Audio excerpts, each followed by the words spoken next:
안녕하십니까. 맨눈으로 세상 흐름을 읽어드리는 와이타임스 정세 분석의 주북일입니다. 러시아가 서방의 우려대로 에너지 무기를 꺼내서 휘두르기 시작했습니다.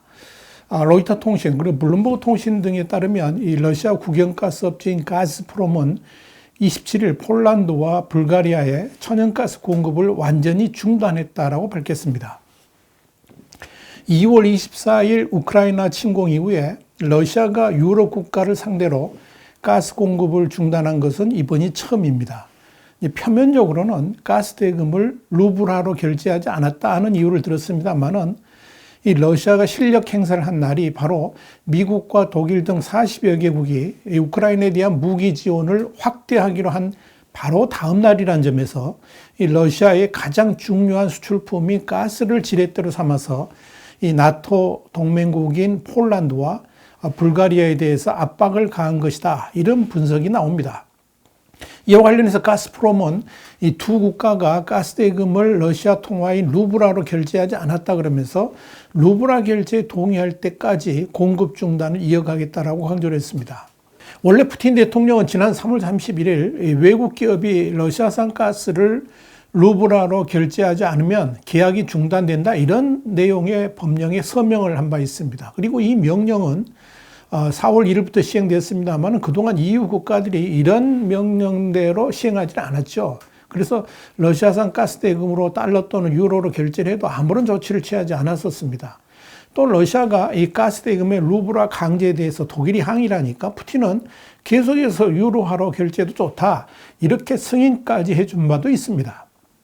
그런데도 유독 폴란드와 불가리아를 콕 찍어서 가스 공급 중단 조치를 취한 데는 정치적인 이유가 있다라고 이유는 보고 있습니다. 다시 말씀드려서 이 동유럽에서 러시아의 우크라이나 침공을 비판하고 제재에 동참하는 국가들을 겨냥한 자원 무기화 조치로 해석이 된다는 거죠. 니콜로프 불가리아 에너지 장관도 이날 현재 전쟁에서 가스가 정치, 경제적 무기로 활용되는 것이 분명하다라고 주장을 했습니다. 에너지 컨설팅 업체인 라이스타드의 애널리스트들도 27일 월스트리트 저널에 이 에너지를 무기로 휘두르는 러시아가 서방의 첫 반격을 가했다라고 말했습니다. 그러나 정작 러시아는 에너지를 무기로 사용하고 있다는 사실을 부인했고요. 러시아는 여전히 유럽에 신뢰할 수 있는 에너지 공급 업체다 이렇게 강조를 했다고 월스트리트 저널은 전했습니다. 이 러시아의 가스 수출 중단 조치에 대해서 폴란드와 불가리아 모두 러시아의 조치가 계약 위반이라 그러면서 즉각 반발했습니다. 두 국가는 2020년 기준으로 했을 때 전체 가스 수입량 중에서 러시아산의 비율은 폴란드가 약 40%, EU의 최빈국인 불가리아가 77% 정도로 러시아 의존도가 높은 편입니다.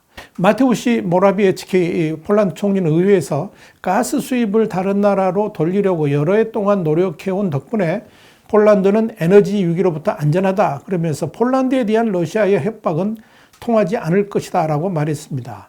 알렉산드르 니콜로프 불가리아 에너지 장관도 기자회견에서 불가리아는 압력 아래 고개 숙이고 협상하지는 않을 것이다 그러면서 대체 공급처가 있고 EU 차원에서도 대체 경로와 공급이 확보될 수 있을 것이다 이렇게 말을 했습니다.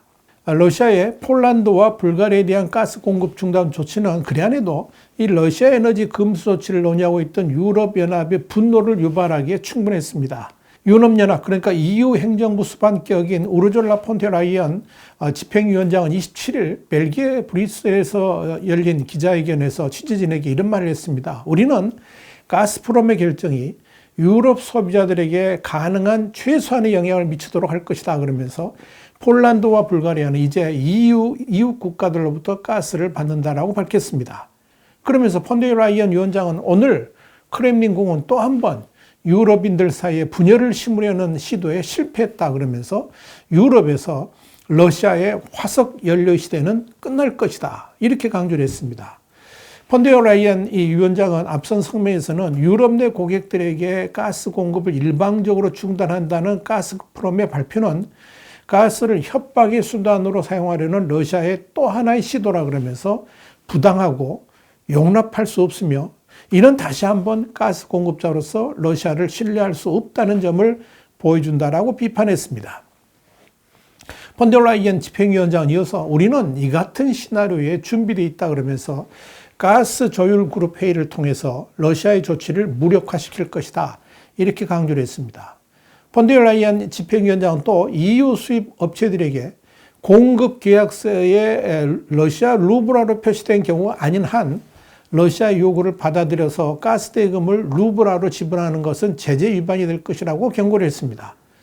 자, 러시아의 압박에 절대 굴복하지 않겠다는 것을 분명하게 내비친 거죠. 결국 이 러시아의 에너지 무기화는 이 유럽 사회의 러시아 의존도 완전 탈피라는 역보복 성격의 카드를 꺼내들도록 만들고 있습니다. 특히 러시아가 일단 폴란드와 불가리아에 대해서 가스 수출 중단을 했습니다만은 이 조치가 다른 나라들에게도 확대될 수 있다고 보기 때문에 이 유럽의 에너지 의존도 제로 정책, 그러니까 러시아 에너지를 전혀 받아들이지 않겠다, 완전 중단하겠다는 이 정책의 추진은 더욱 빨라질 것으로 보입니다. EU는 현재 가스의 90%, 석유 제품의 97%를 수입하고 있는데요. 이 중에서 가스의 40%, 원유의 25%가량이 러시아산입니다. 그런데 EU는 일단 러시아산 석유는 올해 말까지 수입을 완전히 중단할 예정이고요.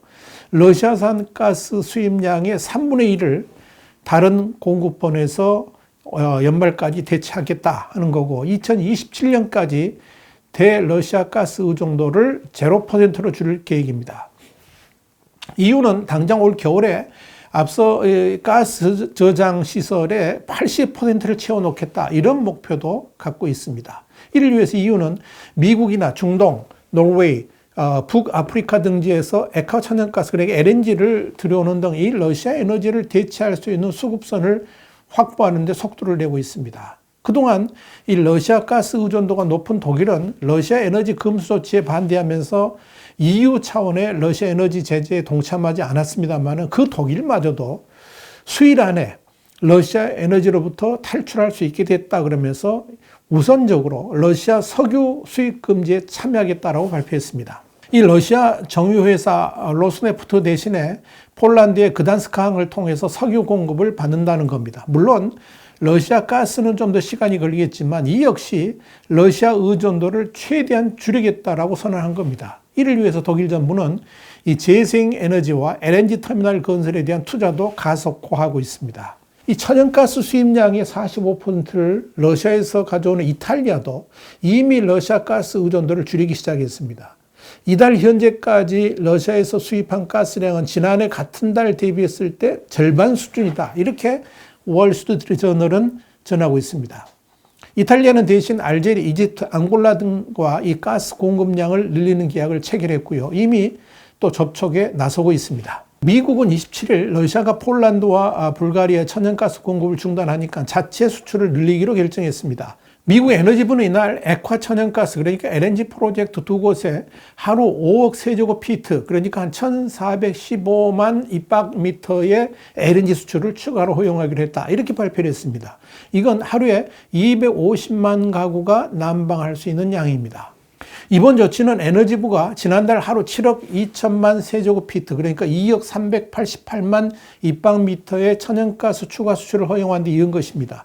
당시 에너지부는 LNG 생산업체인 셔니어 에너지가 유럽 전체를 포함해서 미국이 자유무역 협정, 그러니까 FTA를 맺지 않은 어떤 국가에도 수출할 수 있도록 했습니다. 이와 관련해서 젠 샤키 백악관 대변인은 이날 언론 브리핑에서 지난달 미국이 유럽연합과 함께 에너지 확보 문제에 대응하기 위한 태스크포스를 출범한 사실을 소개하면서 유럽을 강압하기 위해서 에너지를 이용하는 러시아의 능력과 유럽의 러시아 에너지 의존도를 낮출 것이다. 이렇게 말을 했습니다. 유럽의 이 러시아 에너지 의존도 줄이기가 성공한다 그러면 러시아도 적지 않은 타격을 받게 될 것으로 예상이 됩니다.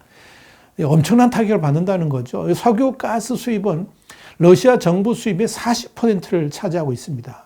또 EU는 러시아의 가장 중요한 가스 시장입니다. 월스트리트저널은 27일 러시아의 폴란드와 불가리아에 대한 에너지 금수 조치는 공경에 찬 러시아의 경제를 더욱 악화시킬 수 있는 아주 위험한 도박을 감행한 것이다 그랬습니다. 그러면서 EU가 러시아의 가장 중요한 에너지 시장이라는 점을 상기시켰습니다. 또한 도미닉 라브 영국 부총리 겸 법무장관은 영국 스카이뉴스 인터뷰에서 이런 말을 했습니다. 러시아가 가스 공급 중단 결정으로 국제사회에서 정치 경제적으로 더 버림받는 처지가 될 것이라 그러면서 러시아는 정치적으로만이 아니라 경제적으로도 점점 더 따돌림을 당하고 있다라고 말했습니다.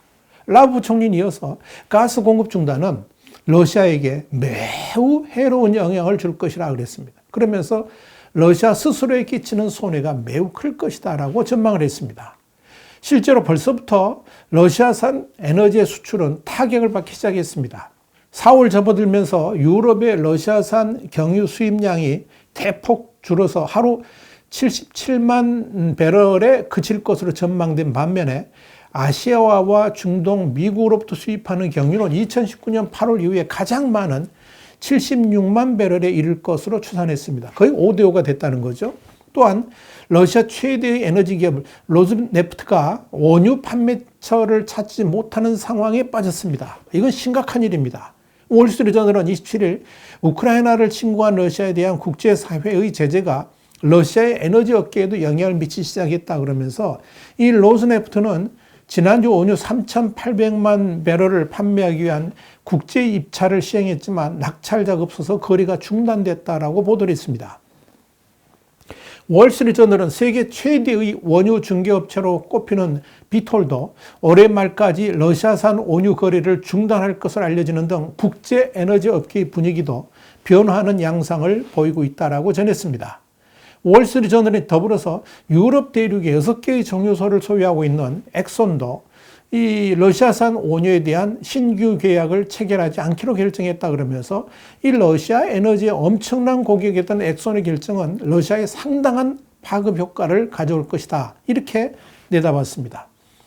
월스트리트저널은 또한 이 원유 저장 시설이 부족한 러시아는 원유를 팔 수 없게 되면 원유 생산 자체를 줄여야 되고 이건 향후 생산 능력에도 부정적인 연쇄 효과를 일으킬 수 있다 그랬습니다. 그러면서 2020년의 경우에 러시아 예산의 5분의 1에 해당하는 320억 달러, 그러니까 40조 원을 로즈네프트가 세금으로 납부를 했는데 이 회사가 휘청거리게 되면 러시아 경제 역시 공경에 처할 수 있다라고 지적을 했습니다. 이 금액은 2020년 기준으로 했을 때 이 러시아 국방 예산의 절반 정도에 해당됩니다. 이렇게 러시아의 생명줄인 에너지 수입은 우크라이나 학살의 공범이 되는 길이다. 이런 오명까지 덧입혀지면서 러시아 경제는 치명타를 입을 수밖에 없을 겁니다. 다 푸틴의 자업자득입니다. 와이타임 정세 분석이었습니다. 다음 시간에 다시 뵙겠습니다. 감사합니다.